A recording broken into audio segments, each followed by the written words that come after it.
Welcome to Fintech Impact. This podcast is an exploration of the financial technology world, interviewing different fintech entrepreneurs about what they do, their story, and what their impact is on consumers, incumbents, and the industry as a whole. Here's your host, award-winning financial planner, university lecturer, and writer, Jason Pereira. Hello and welcome to Fintech Impact. I'm your host, Jason Pereira. Today on the show, I was lucky enough to pin down Ben Stiles, General Manager of Product and Partner Development for Financial Web for Xero. For those of you unfamiliar with Xero, Xero is one of the world's leading online accounting softwares and was one of the first to actually move online. Frankly, I'm a user and a big fan of the product. So with that, here is Ben Stiles and Xero. Hello, Ben. Jason, how are you? Very well. Thanks for taking the time today. Thank you. It's really great to be here, and hope we can tell a bit of a story about where we've come from and some of the great things we're doing. Fantastic. You happen to be my first Australian conversation. Yeah, well, it's actually been a really interesting part of growing Xero is how much of the ecosystem around us finds us quite unique, being a New Zealand-born company and operating significantly out of Australia as well. Yep. Just the working with the Australian culture, working with our way of doing things, but also being a fast-moving tech company that isn't something that people think comes out of our corner of the world. Actually, I screwed that up. My first Australian was Phenometrico. However, he was in Israel when I spoke to him. So you're the first one actually in Australia that I'm speaking to. So with that, tell everybody about Xero and what you guys do. Great. Well, back in 2007, our founder and CEO, Rod Drury, was looking at the accounting landscape and had really picked up that there was a problem. And the problem was that working with an accountant and bookkeeper as a small business meant a fairly manual, fairly disconnected, fairly inaccurate way of sharing data between an accountant and bookkeeper who needs to actually account for your business and the people that operate the business, often the small business owner themselves, maybe their accounts payable clerk, might be if it's a mum and dad business, it might be the wife or partner working with the books and needing to share them with the accountant. And to cut a long story short, seems fairly obvious to us today that, we live and breathe cloud as consumers and as business owners. And what we understood was if we could actually get everyone working on a small business to interact around that small business on the same set of data in real time in the cloud, we would be able to significantly improve the way that accounting and bookkeeping was able to be performed for small business. So that's where we started, the concept of a single ledger in the cloud, that an accountant and bookkeeper, a small business owner, anyone who works in, for, or on that small business can actually interact with in the cloud. It meant that information about a small business would always be up to date. You'd never be losing data. You'd be able to interact around the data sets and changes that need to be made and effectively become much more efficient at running your books. So that's where we started. We've taken that on a fairly significant journey and we've evolved what was initially just a cloud accounting platform into what is now a global small business platform, which is about a lot more than just your core accounting. Fantastic. So we're going to come back to those other functions, but tell me about your background and how you came to be at Xero and your role there now. So I'm really fortunate that over the last 15 years, I'd been consulting to a whole range of different industries. So whether I'd been consulting to large mining companies, telcos, postal services, Australia and Europe, in the US, I'd seen some of the change coming in technology and had essentially focused my career on digitizing business. I ended up working for the big banks and started working deeply in digitizing product. So taking things like foreign exchange product, taking that into online. And that really led me to being quite open-minded about what might happen to the financial services industry. So you fast forward a few years to 2010, 2011, 2012, when the Squares and the Stripes of the world were all evolving and fintech was coming onto the scene. I was running innovation in one of the big banks in Australia and was essentially very aware of what was about to happen in cloud. Through that was running a whole range of different initiatives to build cloud products and was launching some competitive sets to effectively fight the fintechs. And funnily enough, that got me talking to many fintechs. And one of the tech companies that I was talking to at the time was founded by Rod Drury, happens to be Xero. And we were talking about some of the ideas that I was having at the time, using data in the cloud to make lending decisions, automating payments end-to-end across a global platform, making really intelligent decisions based on predictive data sets. Some of those things were things that Xero were visioning as part of their future, and they simply said, come and do that with us. So here I am, 4 years later. Essentially, most of the things that Xero had set out to do are either true today or becoming true. So it's been a really wild ride. Fantastic. So, yeah, it started off as a basic cloud ledger system, and it's become a very full-fledged accounting suite that's taking on, like we discussed earlier, the 800-pound gorilla of Intuit in this space. I'm going to give you a personal endorsement. I've been, on Xero for like 5-6 years, and it's been my favorite accounting software to date. So thank you. But why don't you tell us a little bit about what you guys do? Well, first of all, your take on how an accounting software should work in the cloud, and secondly, the functionality that people can expect from the use of it. When we first looked at tackling the problem, what we'd understood was absolutely the core is the general ledger. So debits and credits, having that single view of the ledger was going to be the core of solving cloud accounting. So the first thing we did was made sure that anyone touching a small business subscription was able to see the same view of the data in real time.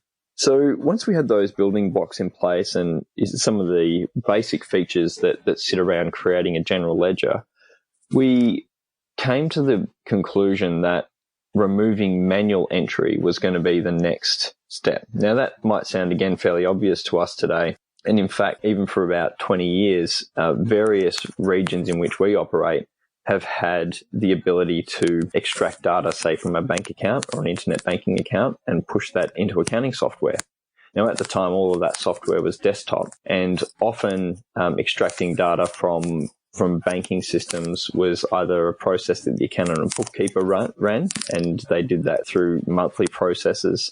It was something that was done less regularly, was not automated, and wasn't actually connected to a small business's day-to-day activities. And we saw that as a gap, because if you look at maintaining a general ledger, what's happening in your business, actually attaching what you did today and yesterday to your small business accounts means that you can be more accurate, and you actually avoid the situation where and we still see this today, this is again, why so many people come across to Xero, is avoiding this situation where a small business owner rocks up at the end of a quarter, end of a half, even if it's just end of the month, with a shoebox full of receipts, scratching their head saying, well, I'm not really sure what I spent all this money on and what all these sales were for, but let's sit down and categorize them.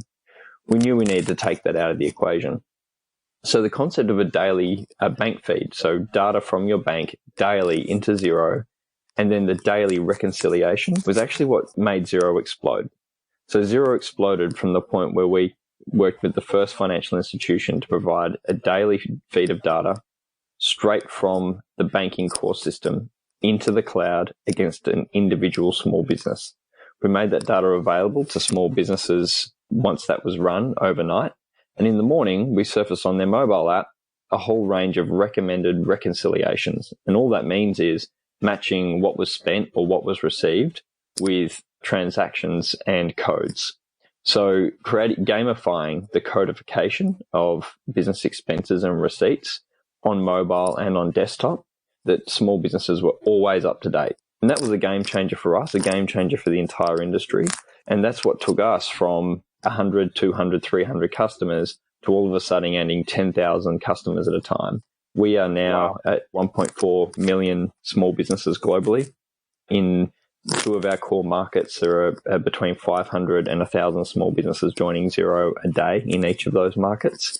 And we feel like we're only just getting going. So if you really think about the competitive set here, any way that you manage a small business today that includes any kind of manual entry, we compete with that. And usually that's either the shoebox of receipts or the Excel set of worksheets, and it's a no-brainer once you've used Xero for the first time. So we're incredibly proud of some of the pain that we've taken out of running a small business, and it's actually why as soon as someone receives that first feed of data from their bank, go through the daily rec for the first time, Xero changes their lives. And again, this is something we're incredibly proud of, and building on this is where we're at today.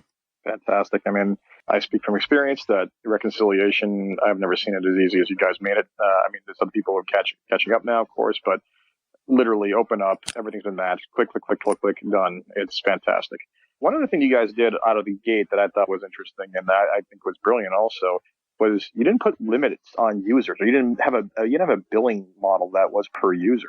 What was the thinking behind that? Was that to basically facilitate greater collaboration with accountants and businesses, or what were you thinking in those terms?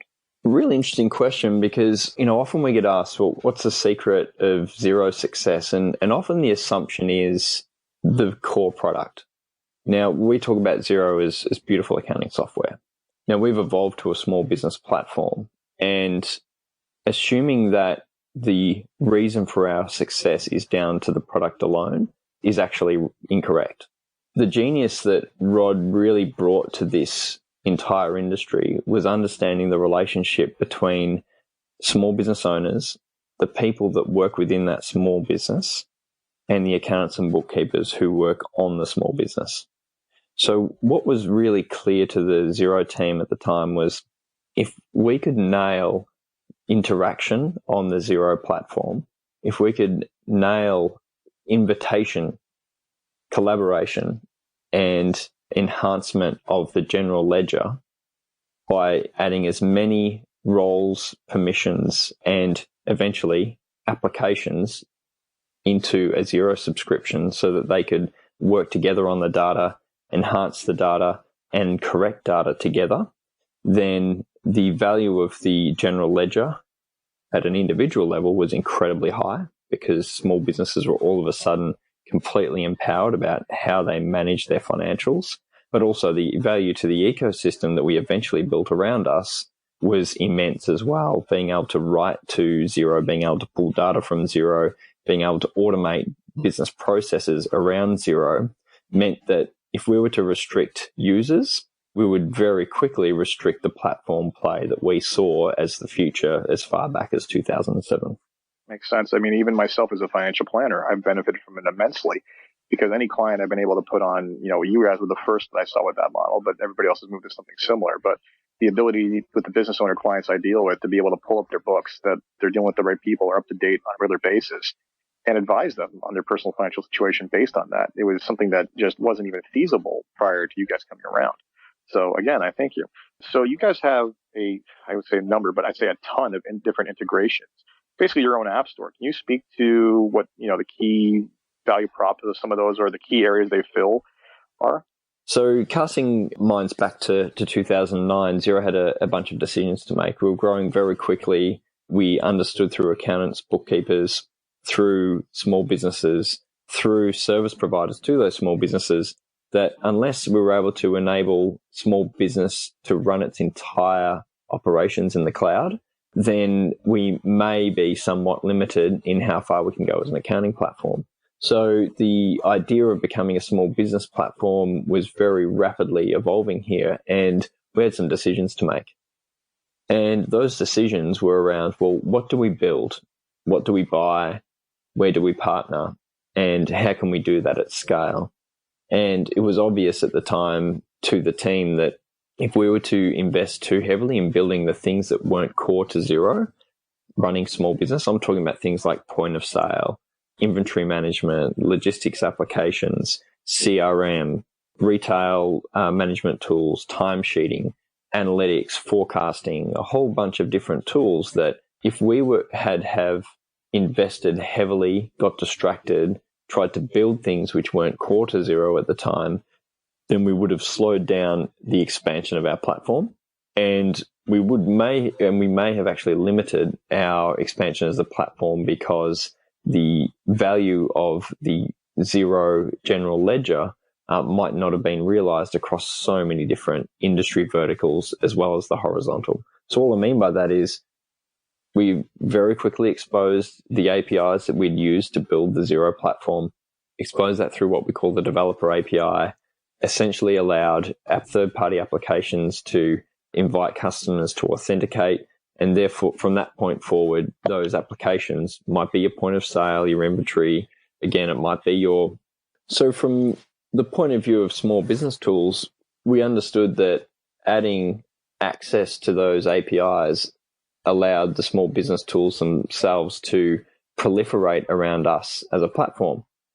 Very quickly came to the realization we needed a marketplace of apps, stood up the developer platform, made it more robust, built developer evangelist teams around it. So teams of developers that actually help our ecosystem partners write to Xero, extract data from Xero, automate experiences within Xero, and effectively make the ecosystem around us as beautiful as the core accounting platform itself. So it's a really exciting part of our business, working with so many applications. There's more than 600 in our marketplace today, covering all verticals of small business. Well, I myself use about a half dozen of them already. I mean, everything from Square for point of sale and various payroll softwares. But I mean, it's a wise move. I mean, you're absolutely right. You could have tried to be all things to all people, and you would have slowed your process and your direction. But meanwhile, with a robust ecosystem of fintechs out there and other people in other areas becoming best in class, you never would have been able to. You would have been the annoyingly bad version of Square or the annoyingly bad version of Stripe, right? So well done. Now you guys operate in most countries in the world. How many countries are you in now? So we've got customers in 180 countries.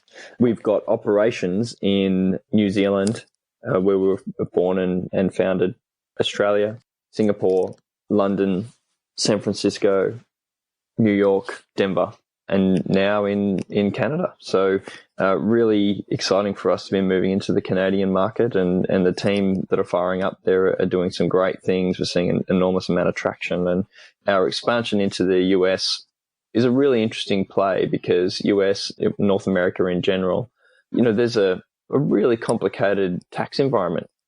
You're talking about multiple states, really challenging. Yeah, absolutely. And you look at Canada, we're talking about language capability as well. So being able to bring French into the platform, a whole bunch of things that essentially strategic moats around some of the incumbents. And despite those strategic moats, we've seen customers loving what we do so much. There's so much pull for our product that it actually becomes all about the customers and the accountants, bookkeepers, ecosystem apps around us that are actually pulling us into the region. And that's a really exciting thing about our platform, is that people are seeing the benefit, and the product and the platform itself are really driving positive outcomes. Those outcomes mean that customers are jumping on board. So it's a really fun time for us. Oh, no doubt. I mean, I've seen entire accounting firms just be built around your software and have no fixed location. I mean, they just completely operate in the cloud. That wouldn't have been possible before you guys did what you did. So in terms of the development to date, what do you think the biggest challenges you've faced are? I think the biggest challenge that we've faced has actually been continuing to make the decisions about what we build, buy, and partner on. I mean, those are challenges that every business faces. And we face a whole range of those in the financial services space, so around payments, around connecting more and more banks to our platform for data feeds, around some of the other financial services that we're working on the platform. So how far do we go down that trajectory? Before we got there, though, actually making some of the hard calls around making sure that our expansion would never be slowed by our core platform, by technology, and that our ambition around AI and machine learning was able to be realized.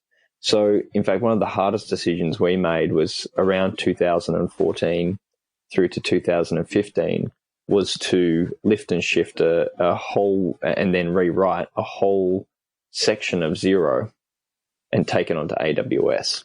And that was a massive investment for us, because we'd been sitting on a huge amount of rack space and getting great results out of that. But as anyone knows who works in cloud and cloud at scale, being able to accelerate the scaling of the platform whether it's something as simple as solving for DR and other reliability capability, but if you then expand that to crunching huge sets of data, absolutely massive sets of data. You think about, say, Facebook. So Facebook crunches a lot of data, but you're really talking about a lot of likes, a lot of videos, and a lot of conversations between people. On Xero, small businesses produce immense amounts of data, and crunching that data in real time, crunching it overnight, crunching it when we need to crunch it to make Xero available, creates an immense amount of load. And bringing everything onto AWS and actually wouldn't say stopping, but absolutely pausing some of our feature product development as a future investment was one of the biggest and hardest decisions we had to make. And we're reaping the benefits of that now. We're doing 1,200 releases a year at the moment, so many, many releases a day. And that means that we're going to be able to... releases a year. Yeah. And look, we're talking about everything from... How many engineers are working on various teams? 1,200 a year. Oh, man. I can't imagine how people be annoyed if their phone updated 1,200 times a year. Let's say that we've got some very busy engineers, and look, we've got a decent sized team. There's about 900 engineers in Xero. Certainly, when you look at those releases, they can be anything as minor as a bug fix, right through to enhancing how a particular tax code works, or it might be how invoicing is displayed in the US market. So there's a whole range of different release sets and a very agile cadence that we have around how we release. And that just makes Xero a fun place to work.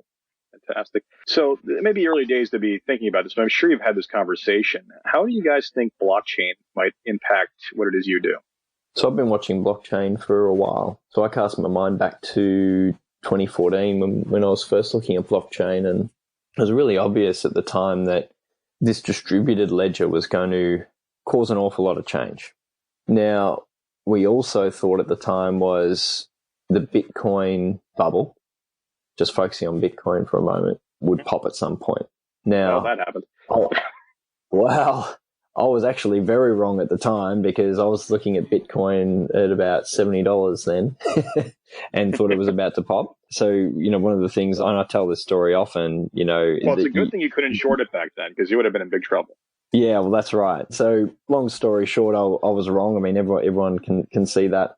Absolutely specific digital currencies, I think, will have a hard time. And for that reason, we're very wary about those currencies themselves, because if you think about running a small business and small business accounting, we absolutely are about core business now, and really the currencies that are core to the economy today. Now, it doesn't mean that we can ignore blockchain. So when we look at blockchain, like others who are fairly sophisticated in the industry, we're looking at it in terms of the distributed ledger and some of the smart things that we'll be able to do in the future by using that value store, or the record of value store, in new ways. So what's interesting for us as a platform is we look at our network today, and in markets where we've got very high penetration, like Australia and the United Kingdom, we see many, many small businesses that have suppliers or customers who are also Xero customers. And that platform play around business to business, but also the common customers between those small businesses and the platform play that's possible there, means that thinking about value exchange on our platform and thinking about value exchange between customers of small businesses who might be interacting on our platform throws up a whole world of opportunities. So whether or not that's going to use blockchain as a means of value store and transfer of value, or whether we use more traditional rails, what we're really looking at the moment is how do we do that really efficiently? How do we do that in new ways that are low cost? How do we do it in new ways that enable new experiences? And we've got a few research projects underway there that are throwing out some pretty exciting outcomes. Well, I'm very interested to see how that pans out. I mean, reconciliation of accounts is definitely one of the low-hanging pieces of fruit when it comes to blockchain. I mean, that's what it was designed to deal with. And it's interesting you talk about like the size of your infrastructure, the penetration. Yeah, you could, God, whether people blockchain or whatever, you guys could become the clearinghouse for it, given that you have so many businesses on the network already. So I'm not saying that I'm looking forward to a Xero coin, but I'll keep an eye out for it in case it happens. So with that, what else excites you about what's going on both in your company and the market in general? I think what's really exciting at the moment is the realization amongst small businesses of how powerful running their entire business in the cloud can actually be for them, not only in terms of their day-to-day, but in terms of growing and managing their business in new ways. And so I run the financial services business at Xero. So I've got teams across all the locations I mentioned before, across all continents. And when we look at what small businesses need to do from a day-to-day point of view, they wake up in the morning, they check their account balance. They then try to understand who owes them money. They then try and go and get paid. They understand who they owe money and they schedule their payments. And effectively what they're doing from a financial point of view is they're managing their cash flow.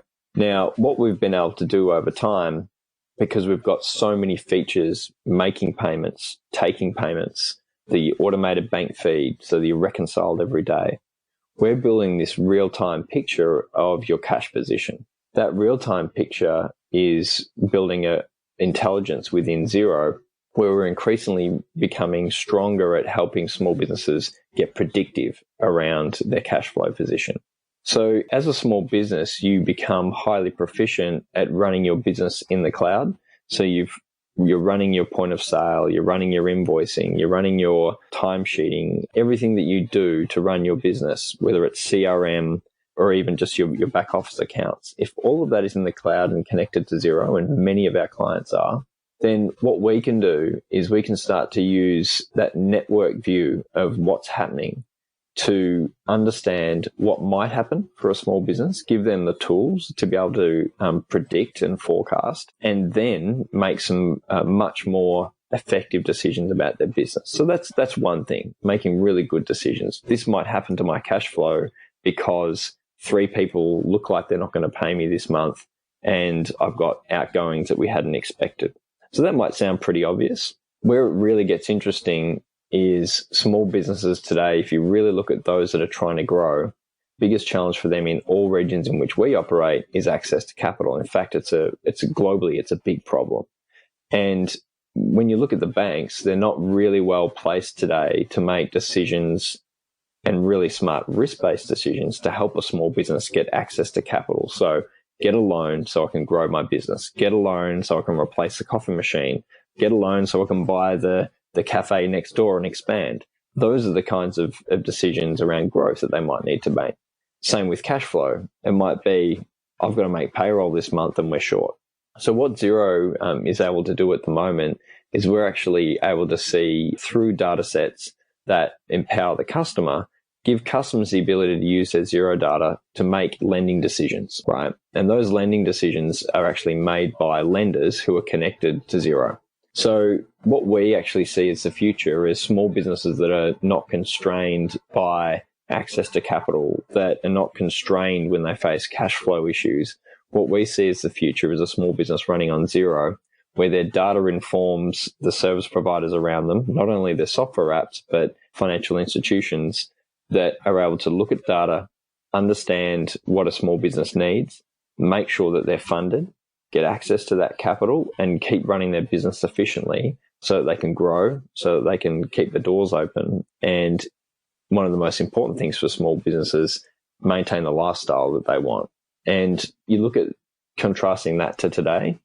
Today, if you're a small business and you realize you've got a cash flow shortfall, if you realize you've got an opportunity and you need to go and get a loan from a bank for that, you're facing into weeks of paperwork, you're facing into anxiety around getting your accounts together, you're facing into anxiety around whether you'll get rejected or not. And all that time, you're under pressure for making payroll, or you're under pressure for realizing an opportunity or closing a deal. If we can take that away for small business, and we already are with some of our lending partners, then we know that we're going to completely change the face of small business. And what that means for us in 5 years' time is we truly believe that we'll turn around and look at Xero customers versus all other small businesses, and they'll be more successful. They'll have grown, they'll have been more profitable, and they'll have more employees than other small businesses. And that will be true in all markets in which we operate. So it's a huge ambition for us, but we're very, very excited about what's possible now. It's interesting because I've had that conversation with several other parties, exactly what you talked about there, one of which has actually been on this podcast. Actually, two of them have been on this podcast. One was a peer-to-peer lender, and the other one was it's actually an HR benefits platform. And, they specifically talked about in terms of funding the benefits for the employee and being able to match up cash flows and with the actual match up the draws with the cash flow periods where there's excess cash flow and not exceed what was coming down the pipe. So yeah, having a real finger on the pulse just lends itself to so many other opportunities. Before we wrap up, I want to talk about two kind of add-ons that you have to the core accounting software. You have Xero Projects and Workflow Max. Can you sum those up for me? Sure. So Workflow Max is a really important tool for our accountants and bookkeepers to help them run the workflow within their accounting practice. And that workflow revolves around supporting small businesses. So actually, cast your mind back to earlier in this podcast, talking about realizing the importance of interacting around a small business and on the Xero platform, as opposed to just the products themselves. And so what we realized around running an efficient accounting practice and making Xero incredibly high value as a result was that if we were able to connect Xero into the workflow for an accounting practice, and that those workflows drove data to and from Xero and other applications, then Xero would effectively become core to running an accounting practice, core to running an efficient business as part of that accounting practice, and core to actually having a great experience as a client of one of those practices, because your accountant and or bookkeeper is running a really efficient process around how they interact with you. So that's effectively what Workflow Max does. It allows accountants and bookkeepers to create their own custom workflows and activities around supporting their clients, hook that into Xero and interact with small businesses around it. So when it comes to projects is about real-time job costing, time tracking, and essentially making that available on both mobile and desktop, so that if you're managing any kind of work, if your business does any kind of estimation, time tracking, reporting, and effectively billable work, then having the projects features within Xero enables you to automate that, account for it in real time, have those involved in the billable work within your business track that time and manage it effectively. And really what we've done is made accounting for billable work incredibly efficient. So not only being able to look at the past and track what happened, but actually understand what might be happening in the future, and looking at that from both an accounting point of view and from a run the business point of view means that, again, if you're running your business on Xero, you're effectively taking more and more of what you do into the cloud, and again, making all those things more efficient. Excellent. Well, that makes for a great overview. Thank you very much, Ben. Very much appreciated. Thank you for coming to Canada, because I look forward to seeing that market catered to a little bit better. And this has been wonderful. So thanks again for making the time. Thank you, Jason. And really excited about the North American market, really excited about Canada. Some great news coming over the next 12 months, and look forward to telling you more about that in the future. Excellent. Well, if you're ever in town, I'll buy you lunch. Thanks, Jason. And that was my review of Ben Stiles of Xero. Hope you found that enlightening, and hope you take the time to look at his product, because frankly, it's fantastic. And with that, I am Jason Pereira, and thank you yet again for joining us on Fintech Impact. Until next time, and if you enjoyed this podcast, please leave a review on iTunes, Stitcher, or wherever it is you get your podcasts. Until next time.